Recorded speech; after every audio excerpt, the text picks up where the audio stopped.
శీర్షిక the haunted fort. ఒక నిశ్శబ్ద గ్రామం అంచున పాత కోట శిథిలాలు, దట్టమైన తీగలు మరియు వింత నీడల క్రింద దాగి ఉన్నాయి. కోట శాపగ్రస్తమైందని స్థానికులు చెప్పారు మరియు దాని గోడల లోపల జరిగే వింతల గురించి వారు గుసగుసలాడుకున్నారు.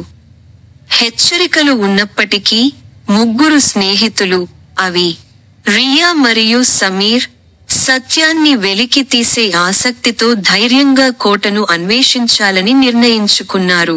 వారు విరిగిన తోరణాన్ని దాటిన క్షణంలో, గాలి చల్లగా మారింది మరియు చల్లటి నిశ్శబ్దం వారిని చుట్టుముట్టింది.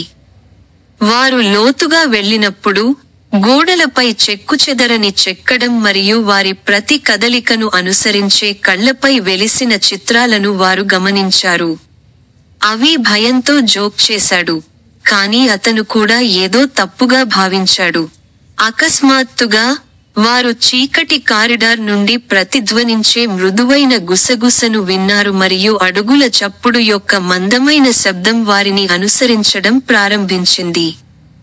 ఎవరు ఉన్నారు? రియా పిలిచింది. ఆమె గొంతు వణుకుతోంది, కానీ సమాధానం లేదు. మూలలో అదృశ్యమైన నీడ మాత్రమే.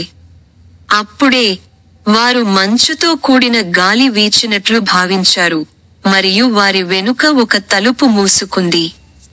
సమీర్ దానిని తెరిచేందుకు ప్రయత్నించాడు, కానీ అది చలించలేదు. మేము ఇప్పుడు బయలుదేరాలి, అతను అన్నాడు. అతని గొంతులో భయం. వారి నిరాశలో, వారు మురికి అద్దంతో ఉన్న పురాతన గదిపై పొరపాటు పడ్డారు. వారు దానిలోకి చూస్తున్నప్పుడు, వారి ప్రతిబింబాలు కాదు, కోట యొక్క పూర్వపు వస్త్రధారణలో 3 దెయ్యాల బొమ్మలు కనిపించాయి. వారి పాలిపోయిన, బోలుగా ఉన్న కళ్ళు తిరిగి చూశాయి, మరియు ఒక ఆత్మ గుసగుసలాడుతూ, మీరు రాకూడదు. భయాందోళనలో స్తంభించిపోయిన స్నేహితులు తమ శక్తిని హరించడంతో, ఆత్మలు తమను దగ్గరికి లాగినట్లు భావించారు.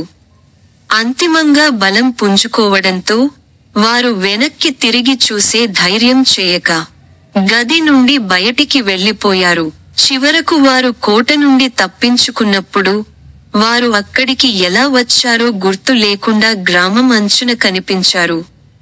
కోటలోకి ప్రవేశించిన వారు ఎప్పుడూ అలానే వదలరని, దాని రహస్యాలను కాపాడే ఆత్మలు వారి మనస్సులను ఎప్పటికీ వెంటాడుతూనే ఉంటాయని గ్రామస్తులు అంటున్నారు.